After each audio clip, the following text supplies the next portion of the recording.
2절 공산주의의 문제점과 종언. 오늘날 세계는 공산세계와 민주세계, 가인과 아벨로 갈라져 있습니다. 세계적으로 갈라져 있습니다. 가인 아벨이 싸움으로써 불행을 초래했는데 그 역사적인 한해 혈통을 청산짓기 위해서는 가인과 아벨, 공산세계와 민주세계가 갈라져 싸우는 입장에 서서는 안 됩니다. 이 땅 위에 세계평화 왕국이 임하지 못한다는 것입니다. 평화의 부모가 이 땅에 임하지 못합니다. 가인 아벨과 마찬가지 입장에 있는 공산세계와 민주세계가 하나 되어야 이 땅 위에 부모 입장에 있는 세계 통일 주권이 임하는 것입니다. 공산주의 왜 문제인가? 민주세계와 공산세계는 반대로 되어 있습니다. 민주세계는 하늘을 찾아가고 공산세계는 반대로 가고 있습니다. 공산세계는 물질세계를 찾아가지만 민주세계는 그 반대의 길을 가고 있습니다. 민주세계는 개인을 중심 삼고 있지만 공산세계는 당이 주관하는 것입니다. 민주세계는 자유와 사랑과 평화를 중심 삼고 있지만 공산세계는 이협과 총칼을 중심 삼고 강제로 주관합니다. 두 세계가 지금 반대로 벌어진 것입니다. 민주세계는 마음주의입니다. 거기에는 그래도 동정이 있고 미래가 있습니다. 또 거기에서는 평화를 논합니다. 그러나 공산주의 이념은 변증법에 의한 투쟁을 주장합니다. 그들은 투쟁 과정이 발전의 요인이라고 말합니다. 거기에는 평화가 있을 수 없습니다. 이념이 다르다는 것입니다. 오늘의 세계는 몸과 물질을 위하여 싸우는 세계입니다. 아무리 경제학과학 사상이 발전한다고 할지라도 그것이 인류에게 평화를 가져다 줄 수 없습니다. 그것으로는 안 됩니다. 마음의 세계에 들어와 이 육체와 물질을 재감별시킬 수 있는 어떠한 주의나 천적인 움직임이 역사적인 종말 시대에 나타나지 않는 한 이 세계는 망해버릴 것입니다. 이제 하늘이 기필코 하나의 중심을 결정지어야 할 최후의 시대에 봉착했습니다. 이러한 시대에 살고 있는 우리는 이 많은 문제들을 어떠한 입장에서 해결하고 청산할 것이냐? 이 문제가 세계적으로 벌어져 두 사조로 나타났으니 그 하나는 유물사관이요 다른 하나는 유심사관입니다. 딱 나뉘어 나왔습니다. 물질과 더불어 몸과 더불어 나가면 망합니다. 그러니 하나님과 더불어 청산해야 됩니다. 여기에서 우리가 제창해야 될 것은 마음인데 이 마음의 주체가 누구입니까? 마음의 주체는 하나님입니다. 민주주의는 민주주의대로, 공산주의는 공산주의대로 자기들을 중심 삼고 평화세계에 도달하려고 합니다. 공산주의는 지금부터 완전히 지상에서 없어지는 시대에 들어갑니다. 이것은 섭리적으로 봐도 또 역사적으로 봐도 그렇게 될 수밖에 없습니다. 공산주의가 없어지면 민주주의는 어떻게 되겠습니까? 민주주의 세계에서도 공산주의 세계가 없어졌기 때문에 지금부터는 민주주의 시대가 오게 될 것으로 생각합니다. 자기들이 주도권을 가지고 세계를 지배하고 민주주의가 희망이라고 생각하고 있지만 공산주의의 멸망과 함께 민주주의 자체도 그 뒤를 쫓아서 급히 떨어져 가는 것입니다. 지금까지 공존은 상대를 서로 부정하려는 싸움이 계속되는 상태에서의 공존입니다. 서로가 평화를 유지하며 서로 좋아하는 상태에서의 공존은 있을 수 없습니다. 이런 관점에서 유심사관과 유물사관의 투쟁은 근본에서부터 해결해야 됩니다. 이것을 해결하려면 선을 어느 위치에 세우느냐? 먼저 원칙적인 기준을 확고히 세운 후에 그 기준을 중심 삼고 나중된 입장을 처리해야 됩니다. 선생님은 가인권인 공산세계와 아벨권인 민주세계를 통합한 기반 위에 서지 않으면 안 됩니다. 그러므로 이들이 하나 못 되면 안 됩니다. 몸과 마음이 확대된 세계가 민주세계와 공산세계입니다. 하나는 마음주의적 세계요, 하나는 몸주의적 세계입니다. 이것을 합한 기반 위에 서지 않고는 세계 평화의 문을 열 수 없습니다. 이것이 원칙입니다. 이것이 개인 몸으로부터 가정사회 국가 세계에까지 전부 연결되는 것입니다. 공산주의 논리를 보면 세계는 투쟁 과정을 거쳐서 우리가 지향하는 하나의 이상세계에 도전하는 것이다. 그것은 절대적이다. 당의 명령을 어떠한 명령보다도 절대시해야 된다라고 하는 것입니다. 그것이 선한 편에 서서 자유와 행복과 평화를 가져올 수 있는 편에 서서 그런다면 모르지만 공산주의의 본질적 내용을 보면 이것은 가히 상상할 수 없는 내용을 갖고 있습니다. 자기들의 목적을 달성하기 위해서는 수단 방법을 가리지 않습니다. 자기 부모도 자기 나라도 자기 동지도 그 가는 길에 방해가 되면 자르는 것입니다. 그리하여 70년 역사의 공산주의는 세계의 문제로 등장하고 있습니다. 공산세계가 추구하는 것은 무엇이냐? 투쟁의 결과로 말미암아 갖게 되는 평화의 세계입니다. 그 평화의 세계는 오늘날 민주세계에서 말하는 평화와는 다릅니다. 평화에 위배되는 모든 것은 숙청하는 것입니다. 공산주의 사상에 위배되는 모든 것은 숙청합니다. 반동분자라는 것입니다. 그러니까 반동분자를 다 잘라버리고 반동분자가 없게 만든 그 세계의 평화를 말합니다. 다릅니다. 오늘날 소련이 평화를 주장하지만 그 평화는 마르크스 레닌주의를 중심 삼고 거기에 위배되는 모든 반동분자들을 숙청해버리고 마르크스주의 일변도의 입장인 그런 반대, 무리가 없는 경제, 공산주의는 뭐냐? 주체도 인정 안 한다. 대상도 인정 안 한다. 방향성도 없다. 목적성도 없다는 것입니다. 이 가운데 어느 하나를 인정하면 다 깨져나가는 것입니다. 여기서는 주체와 대상의 관계를 투쟁 관계로 보고 있습니다. 싸워서 하나 된다는 것입니다. 세상에 그런 법이 어디 있습니까? 여자와 남자가 싸워서 하나 된다. 몸과 마음이 싸워서 하나 된다라고 하는 것입니다. 그들은 또 주체와 대상에 있어서도 물질이 먼저지 마음이 먼저가 아니다. 마음은 물질에 의한 파생물이다 라고 합니다. 거꾸로 뒤집어 놨습니다. 방향은 투쟁이다 라면서 투쟁의 방향을 취하고 있습니다. 평화의 방향이 아닙니다. 통일은 피를 봐야 된다. 피를 보고 통일이 된다라고 합니다. 이것은 역사 발전의 원칙에도 우주 존재의 원칙에도 위반됩니다. 변증법은 모든 것은 투쟁하면서 하나 된다고 하는 것입니다. 만약 자본주의 세계가 없어지고 자본주의 체제가 공산주의 체제로 화했을 때는 투쟁 목표를 어디에 둘 것이냐, 그때 평화의 세계가 그냥 그대로 올 것이냐 하는 것입니다. 그때 그냥 가만히 있어 가지고 이상적인 공산 세계가 온다고는 절대 생각할 수 없습니다. 만약 이 자체가 포화 상태에 들어가서 이상 실현이 불가능하게 될 때는 반드시 자체 분열이 격심해집니다. 만일 그런 세계가 된다면, 반대로 영계가 있다면 영계가 그 세계를 가만히 두겠느냐는 것입니다. 하나님이 있다면 어떻게 하겠습니까? 그 세계가 되었다면 종교가 없어집니다. 종교가 없는 세계가 되는 것입니다. 그렇게 되었을 때 지금까지 종교를 대하던 하나님이 아무런 일도 하지 않고 가만히 있겠느냐는 것입니다. 공산주의는 자본주의에 대해서 투쟁 목표를 세우는 동시에 하나님에 대해서 투쟁 목표를 세우고 있습니다. 종교를 투쟁의 목표로 세우는 것입니다.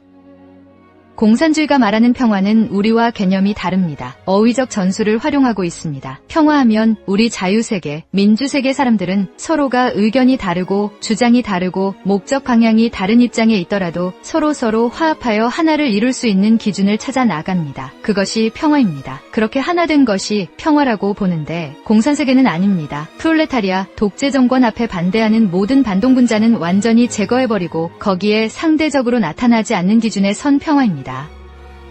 이미 미국의 행정부나 군대나 교회에 공산당이 투입되어 있습니다. 그래서 무신론적 기독교화 운동을 본격적으로 백주에 선전하고 나옵니다. 물질 사상을 중심 삼은 공산주의 사상 기반 밑에서 조직적인 편성을 해서 나오고 있는데 이것을 중심 삼고는 기대할 수 없습니다. 행정부를 기대할 수 없고 군대를 기대할 수 없고 교회를 기대할 수 없고 전도 기대할 수 없습니다. 학자도 그렇고 대학생도 마찬가지입니다. 그러니 할 수 없이 공산주의에 대처할 수 있는 사상적인 기반 밑에서 새로운 종교운동을 제시하여 세계 문제화시켜서 희망을 존속시키는 길밖에 없다는 결론이 나옵니다. 그런데 공산당은 순리적인 자기의 이상세계를 원치 않습니다. 폭력적인 이상세계를 원한다는 것입니다. 목적을 위해서는 수단 방법을 가리지 않습니다. 그런 세계화된 기반을 대해야 할 것이 선생님의 입장이요, 통일교회의 입장인 것을 생각해 봐야 합니다. 그렇기 때문에 사상적으로 돌려놔야 되고 생활적인 감정을 돌려놔야 되고 행동의 방향을 돌려놔야 됩니다. 공산당, 악이라는 것은 힘이 셀 때는 언제나 공격해옵니다. 평화가 없습니다. 그런 의미에서 선생님이 통일교회 젊은이들 가슴에 불을 질러놓고 미래에 있어서 투쟁이라는 내심적인 결의를 다짐시키기 위해서 총공장을 만든 것입니다. 힘은 힘으로써 제압할 수 있는 기준이 되어 있지 않고는 안 됩니다. 그렇다고 공격한다는 것이 아닙니다. 약하게 될 때는 언제나 침공할 수 있는 것이 사탄의 본질입니다. 평화니 뭐니 하는 것은 그들의 전략 전술입니다. 급변하는 정세가 몰려오는 이때에 한국 백성들이 해야 할 것이 무엇이냐? 생사의 결단을 내릴 수 있는 사상적인 무장을 해야 할 때가 왔다는 것입니다.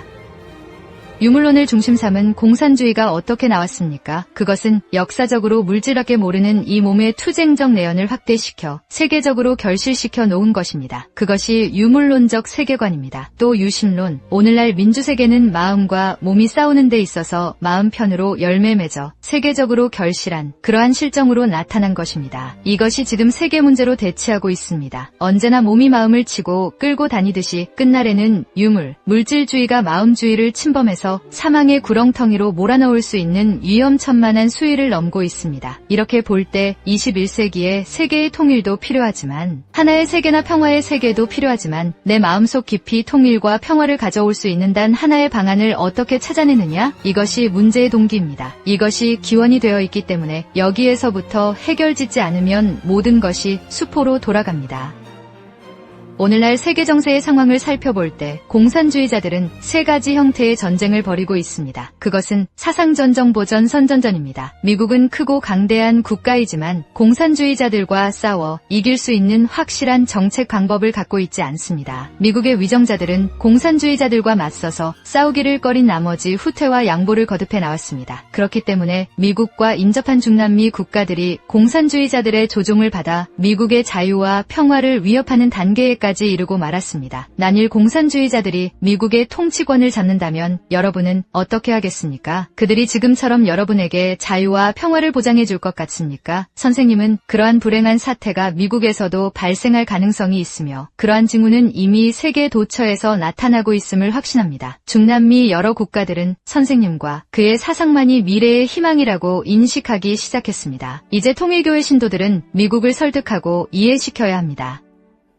공산주의 종언.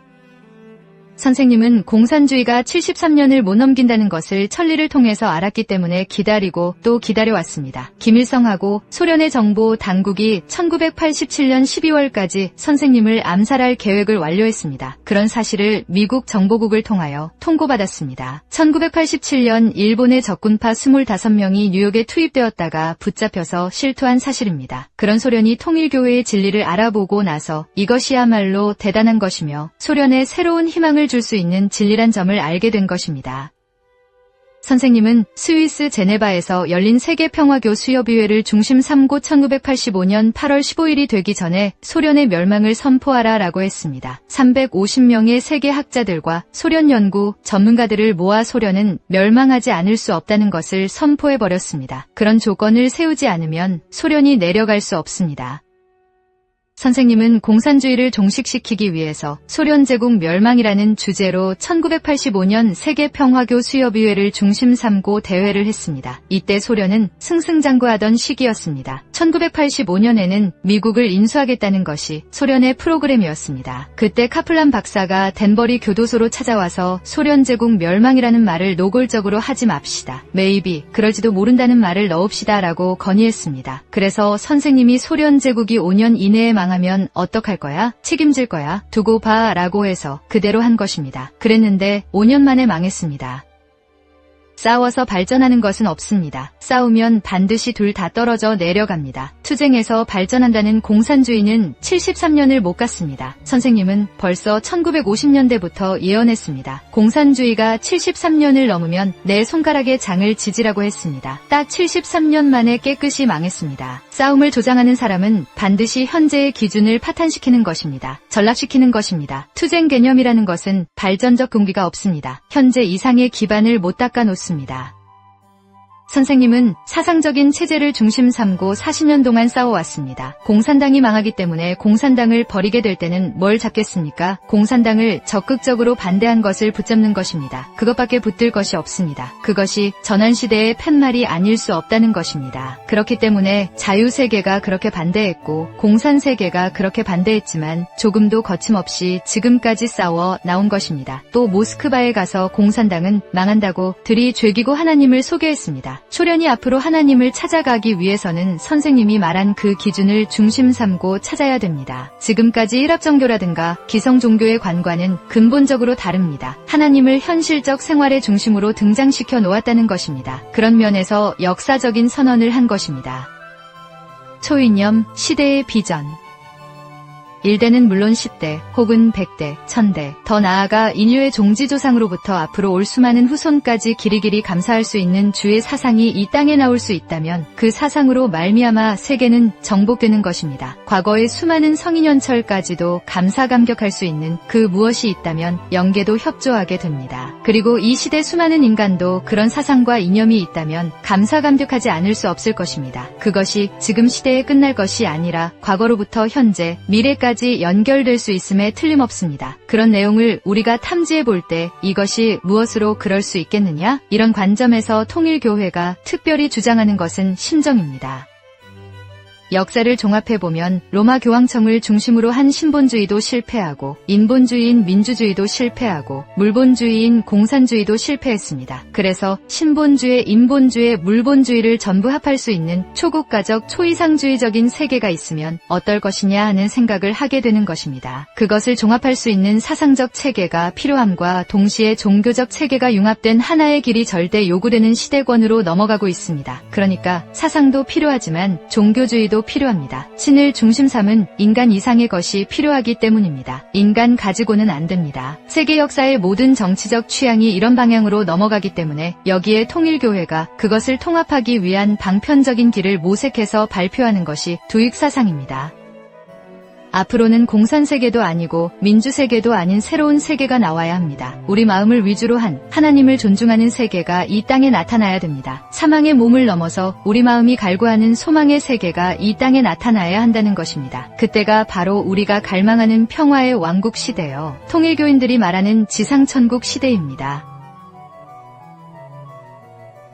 지금까지 민주세계와 공산세계가 투쟁에 나오고 있습니다. 그래서 공산세계의 원수는 민주세계요, 민주세계의 원수는 공산세계라고 하면서 서로가 때려잡으려 하고 있습니다. 이러한 세계에서는 우리가 바라는 평화가 나타날 수 없습니다. 그렇기 때문에 여기에서 필연적으로 요구되는 것은 몸, 마음을 중심 삼은 새로운 운동입니다. 마음이 절대적으로 완전히 몸을 관리할 수 있는 하나의 승리적 기반을 닦기 위한 새로운 운동이 이 지상에서 벌어져야 됩니다. 그리하여 그것이 민주세계를 포섭하고 나아가 공산세계까지 포섭할 수 있어야 합니다.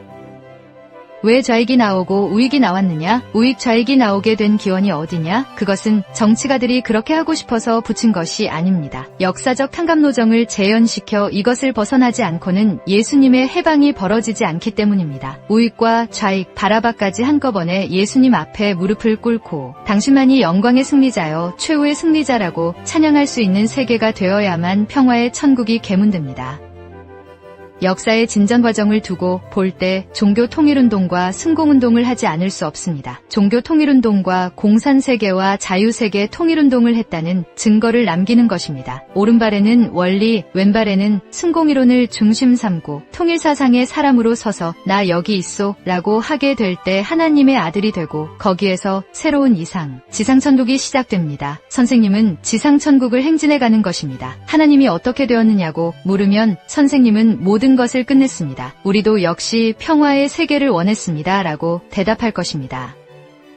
지금 동서 문제를 중심 삼고 볼 때 민주주의가 이겼다고 생각하지 말라는 것입니다. 민주주의는 아무것도 없습니다. 민주주의는 정치 형태의 해설 방법입니다. 사상적 기조는 아무것도 없습니다. 지금 사상의 공백기에 들어갔습니다. 이제부터 우리 사상을 교육해야 됩니다. 하나님주의 두익 사상을 들고 나가야 됩니다. 그것을 들고 나와서 제도화하고 끌고 나갈 기관이 필요합니다. 통일교회 가지고는 안 됩니다. 그것을 통일교회가 끌고 나가면 통일교회 교리가 됩니다. 또 승공연합을 중심 삼고 하면 공산주의에 대해서 편파적인 입장의 단체 이념이 됩니다. 그렇기 때문에 큰 테두리를 중심 삼은 세계평화연합을 중심 삼고 하는 것입니다. 제1차 세계대전 이후에는 국제연맹이 생겼고 제2차 세계대전 이후에는 국제연합이 생겼습니다. 새로운 세계를 수습하기 위한 세계기구로 정치 방향이라든가 지식층의 사람들을 수습할 수 있어야 합니다. 그것을 수습할 새로운 지도 이념을 채워 나가야 합니다. 통일교회가 미국이나 공산주의와 다른 것이 무엇입니까? 미국은 민주주의로서 인간 중심의 평면적 기준의 나라들을 중심한 주의를 주장해 나왔고 공산주의도 역시 평면적인 기준의 세계 평화를 중심 삼고 주장해 나왔습니다. 미국이 기독교 문화권이라 하지만 하나님을 절대 주체로서 세우는 것이 아니라 하나님을 뒷전에 놓고 하나님이 죽었다고 하며 인간이 선두에 섰다는 것입니다. 그렇지만 통일교회는 입체성을 지니고 있습니다. 세계를 하나의 평화의 세계로 만들어도 그것이 마지막이 아닙니다. 그것을 하나의 새로운 우주 평화의 이념을 위한 출발 기점으로 삼는 것입니다. 이것이 무서운 것입니다. 거기서 신의 출동이 가능합니다. 그런 차원에서 통일교회는 세계 평화 기준을 출발점으로 보고 있는데 오늘날 평면 이념을 주장하는 민주주의나 공산주의는 세계 평화 기준을 자기들의 목적으로 삼고 있습니다.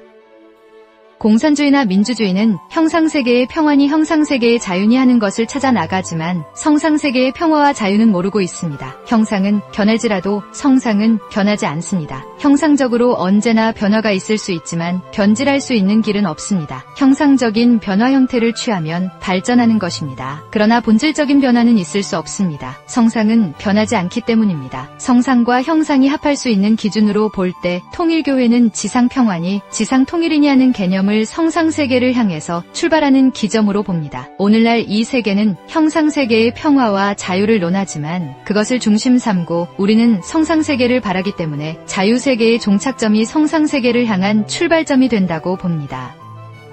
현재 공산세계라든가 민주세계를 두고 볼 때 이대 대결 시대는 지나가고 이제는 융합시대가 왔습니다. 그러나 평화를 주장하는 시대가 왔지만 그 평화를 이룰 수 있는 내용이 분명하지 않습니다. 이 세계가 혼란의 와중에 있지만 이것을 극복할 내용을 제시할 수 있는 미래상이 없습니다. 공산주의는 이상세계를 제패하려고 했지만 그 꿈이 다 무너졌습니다. 민주세계도 그렇습니다. 현재 민주세계를 미국이 주도하고 있지만 세계의 평화적 종착점에 도달하기에는 너무나 먼 입장입니다. 도리어 그 소망의 기준이 비탈길에서 미끄럼을 타고 내려가는 형상입니다. 더구나 청소년들이 부패하여 인종지말 단계에 들어갔기 때문에 미래상은 있을 수 없습니다.